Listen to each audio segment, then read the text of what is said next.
Perfect. So good afternoon and welcome to our submitted presentation. So we're Fibre Variety Technologies, so we're made up of 5 different nationalities and we cover 3 different courses across the business school at the University of East Anglia. So an introduction to what we're going to look at today in the presentation. So we're going to look at the impact of bounded rationality, we're then going to look at the effective decision making with a multicultural team, and we're going to finally look at the evaluation for potential future implementation. So if we were to do the simulation again, what we'd have a little look at. So the first part is obviously the impact of bounded rationality. So what is bounded rationality? So as stated by Simon in 1990, it's concerned with the ways in which the actual decision-making process influences the decisions that are reached. So ultimately it states that suboptimal decisions are made due to 3 different factors. So those 3 different factors look at time constraints, incomplete information and cognitive limitations. Those 3 lead to satisficing, which is basically a reduction in that sort of decision-making process, which leads to suboptimal decisions being made within the group. So how can it be avoided? A key area that we found was working within teams. So obviously working within teams provides an opportunity to have a number of different people, have a number of different sort of expertise, and allows you to fill the knowledge gaps that may be found in sort of the incomplete information section. As well as this, having a number of different people will mean it will reduce the amount of time to complete tasks, once again then reducing that sort of time constraints that would lead to suboptimal decision making being made. So when did we actually experience it? So the main area we experienced bounded rationality was in quarter 1, and that decision was choosing which target market to look for within the bicycle sort of industry. So as you can see on the right hand side there, our target segments within quarter 1, 2 and 3, we focused on mountain bikes. However, in quarter 4, we then changed that and went to recreational bikes. We understood that actually, when we looked at the world market, that the recreational bikes were the ones that were being most successful, so we made that change later on. However, probably quarter 1, 2 and 3, we missed out on some opportunities because we focused on the mountain bike sort of segment and actually missed out on the recreational bike segment, kind of being a suboptimal decision and sort of led to us not being successful as we'd like to have been at times. The main sort of reasons for that was the cognitive limitations and time constraints. So due to our diverse backgrounds as a group, we struggled to get to a consensus to begin with, and due to us not really having any understanding about the bicycle market and sort of it being such an uncertain sort of simulation, we had a bit of an incomplete information when making this decision. As well as that, obviously, with the time constraint only being 1 week, we were put under pressure to make that decision within 1 week, and that led to us sort of taking heuristics and taking sort of shortcuts within the decision-making process. So finally then, how could bounded rationality be prevented? So 3 main areas we looked at here was the structured decision-making frameworks, so analytic hierarchy process, just ensuring that we can make complex decisions more manageable and allowing for more of a systematic evaluation throughout that. The idea of, once again, cross-functional teams using our different cultural backgrounds and different expertise to fill in those knowledge gaps, and then once again allocating our sort of time management and ensuring that we're spending enough time actually making the key decisions and not just having discussions. Bounded rationality wasn't always a problem with our group. One area we were really good at was sort of our effective communication and collaboration, which ensured that we sort of mitigated any individual cognitive bias on that. So we use sort of collaborative decision-making tools as a group. We focused on sort of brainstorming throughout our sessions, ensuring that everyone's different perspective and everyone's different cultural experience was taken into account before we made decisions. And finally, we also did a bit of sort of cultural sensitivity training. So before the actual seminars begun, we decided to meet up so we could all understand our different sort of cultures and how we go about our sort of working environment, different working schedules, to ensure that actually when we came to making decisions, we were in a best position to make the correct decisions. I will be the next presenter, and I will talk about the effect of decision making within a multicultural team. So the first one is a few example in the businesses. First one I have is here is Accenture. They have the operating 120 country in 200 cities. Then they have more than 700,000 employees worldwide. And the next one is EY.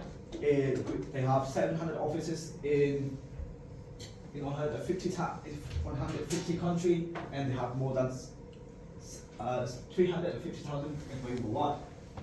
So, what's the effect that they have on decision making within a multicultural team? We come up with 3 bullet points.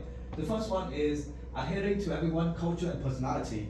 We are a multicultural team, so we have more of innovation and creativity mind ready for us to use. But maybe some culture they are not fond of like express their opinion in a multicultural group.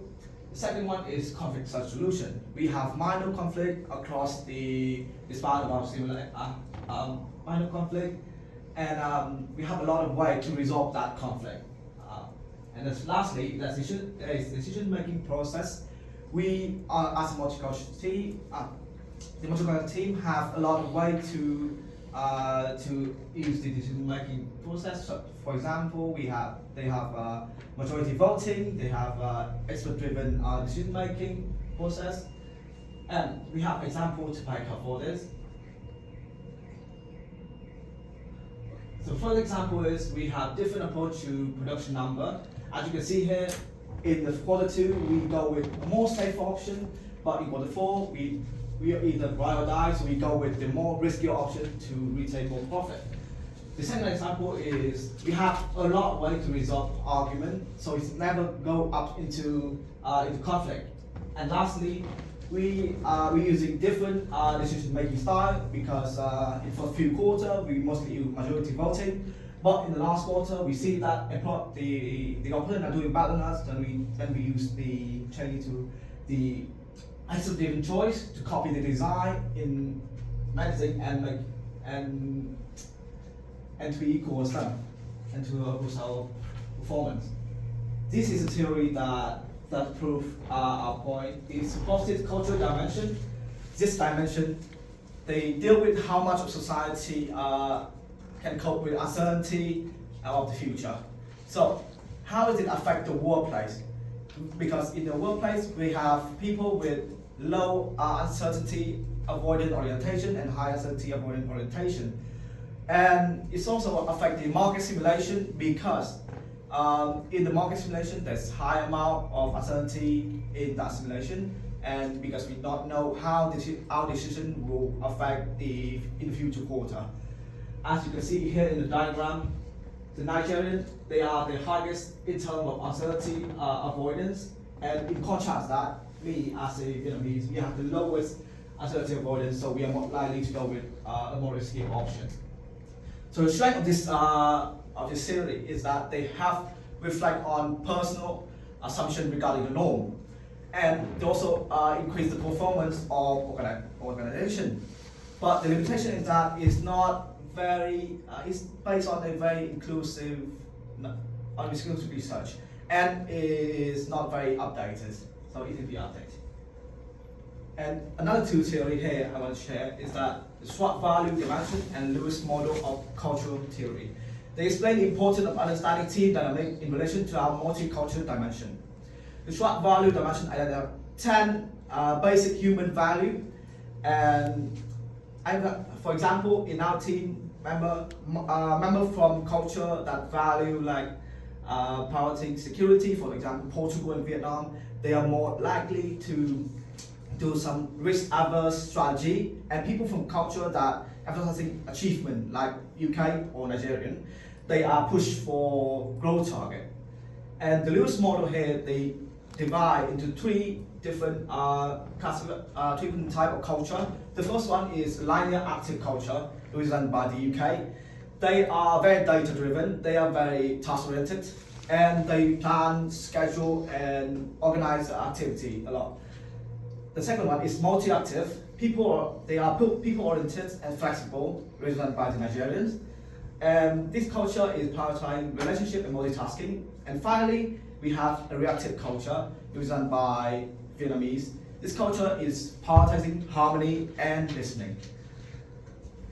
So allow me to talk about the advantages of multicultural team. Firstly, diverse perspectives and innovation go hand in hand. When team members come from different cultural backgrounds, they bring unique viewpoints and experience that can foster the creativity and lead to innovative solutions. For example, the Indian team member might suggest cost-effective manufacturing techniques from Bangalore, while the European members could offer insights from advanced Western market like Amsterdam or New York, which will resulting in more effective solutions. Furthermore, the team with the diverse background excel in problem solving as they approach issues from different angles, like a Vietnamese member with a background in marketing can combine with a Nigerian member's experience in international business strategies. that can create a comprehensive approach to solving complex problems. And this cultural diversity can also enhance the creativity and idea generation. During brainstorming session, the wide range of ideas and strategies that emerge can cater to various cultural norms and consumer behaviors, significantly improving the effectiveness of marketing campaigns. And this is the high and low context culture. So Edward Hall classified culture into two types, high context cultures and low context cultures. So thought pattern refers to the form of reasoning and approaches to problem solution and can differ from culture to culture, even when the difference in cultures and communication styles may pose as a barrier for effective communication. Alright, and now we move on to the slide where what we would have done if we were to do it all again. That would be, first, we would have adopted an aggressive business strategy as opposed to a conservative business strategy, as that was one that was envisioned by the makers of the game, who envisioned or incorporated an American model of free market institutionalized system. The second would be to build a wider brand portfolio, which is similar to what that had been done by our market leader, that was Go Cycles. They actually did a market diversification strategy, while we were happy or content with a product development strategy. And the third would be to develop a long-term strategy which would focus on key elements such as manufacturing and sales channels that, as you can see from the next slide, we had more demand for a product and we couldn't manufacture it, and that led to us losing out on a lot of sales. So we would, if we were to do it all again, we would plan more meetings, which would be both formal and informal. Formal would be to assess and make adjustments as and when necessary, most preferably immediately after the previous quarter's results have been published. And informal would be to improve on the group's cohesiveness and to tackle any communication barriers or any communication or language differences that we have occurred. Now, the next slide would be communication within multicultural teams. Now, as we all know, communication is a massive challenge to any multicultural teams, and research done by Goodman in 2005 indicates that people may behave and communicate differently in relation to others which they may perceive as culturally different. Now, some of the common causes would be common causes for cross-cultural communication failures would be linguistic prejudice. That is a that would be a prejudice based on a person, how they talk. That would include their dialects, their accents, and fluency of a second language. The second point would be a cultural insensitivity. That is what one person considers is a polite gesture to his culture may be perceived as impolite or disrespectful in another culture. The other two factors would be time differences and judgments. Now, when we move to the end of companies are moving to a more international scale of globalization of businesses, and they're finding ways to incorporate multicultural teams into their own businesses. This would help them reap more benefits and ultimately be rewarding for them in long term. And with that, we conclude. As a conclusion, I'd like to say that bound rationality it did pose a major threat to a smooth functioning as a multicultural team, and it was more short-term in our case. And taking decisions as a team, taking advantage of each member's own cultural background would ensure innovation and hence would give us a decisive edge in business if it is done right. However, it may take up considerable time and would require mutual understanding. So with that, we conclude our presentation. Thank you all for being here, and we will move on to any questions that you may have. And also, you should be seeing references to Two here. slides. Yeah, we Yeah, can. over That's good. Okay. So, I imagine then the real world and the game situation are very different, aren't they?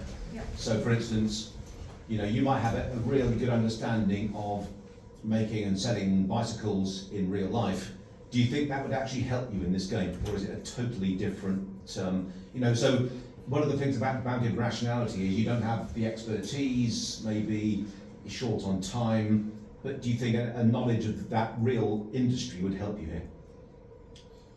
I wouldn't say it would help us, but I think the big thing for us would be we're still sort of university students, so we actually haven't really had the opportunity to go and create our own business and actually learn from all the failures that you may have when creating your own business. And I think that's probably the biggest area that we would struggle with, because yeah, it's a complete simulation, so the actual relation to the New York bicycle market completely irrelevant. But actually the big sort of incomplete information we would have had is actually how do we deal with different areas of a business when we've kind of not actually experienced it within real life.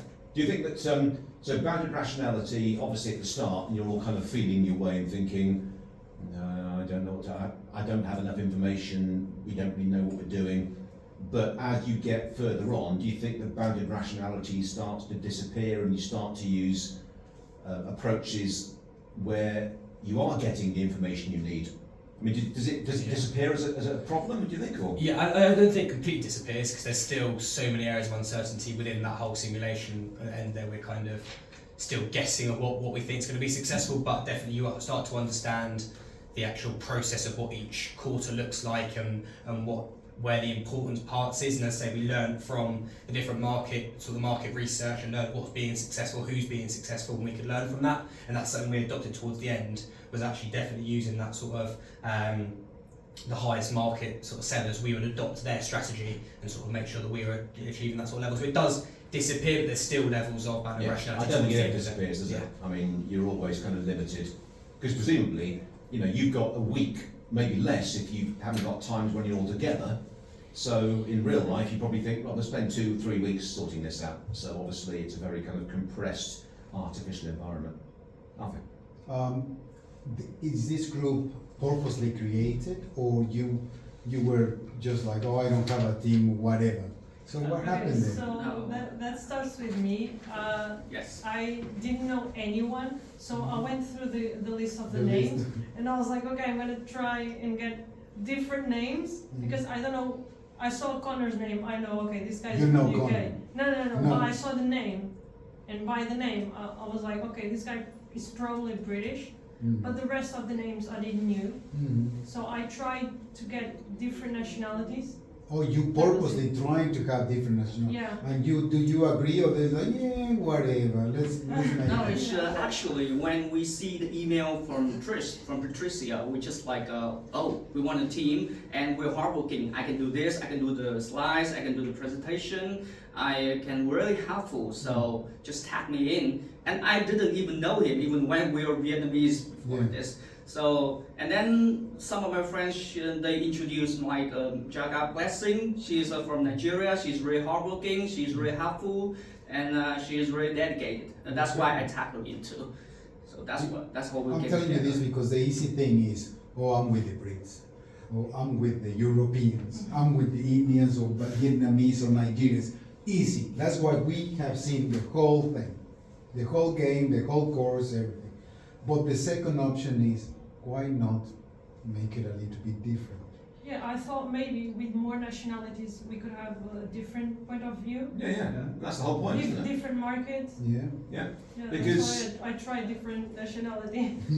Because if you learn something about, oh, you know, actually dealing with somebody from that culture, there's issues we now know we have to sort of be aware of, like, for instance, different ways of understanding or perceiving risk or uncertainty. So yeah, the whole point is to try and learn, not just, what have I learned? Well, I don't know, they're all from the same region of India than I am, so therefore I'm not really, you know. So, but it's good that you did that, and that was something I felt. I thought, oh, I wonder if they've actually manufactured this deliberately to try and have a different perspective. Yes, sir. I mean, our team is like Connor and Hill. They are like the brain of the team. They always came up with brilliant idea, to be honest. And Patricia, she's like the heart of the team. She was always on the group chat like, have you done this? Have you tried to create this? Have you tried this idea? And yes. I know that he says the part of the team. And I don't have any brilliant idea. But then when Connor or Trish told me to do this, tell me to do that, I can do it. I will nail it. I mean, I like hands and Roshan and Plastic, they had like legs, and because it's really fast. Everything when the new idea came, they can get it, they can execute it, and that's why we're a team. Like Shy, Fiber Right. Well, you showed you knew what you were talking about there, which might sound an obvious thing to say, but when someone says something and you think, yeah, but you didn't apply that particularly well to your team, your experiences, it's obvious.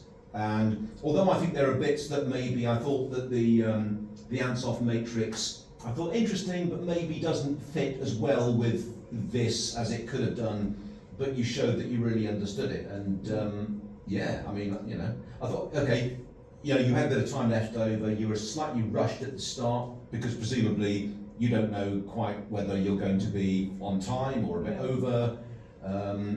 But I thought the speakers were very, very good. Good criticality on culture, lots of other bits and pieces that you mentioned in addition to what you were taught. So it's like, well, not just going with Hofstede, because there are others that have different opinions on it. And trying to think. Yeah, as you said about cultural sensitivity training, was that just getting together and understanding what each other, how they came across, and some of the areas that you think, yeah, that could be a problem?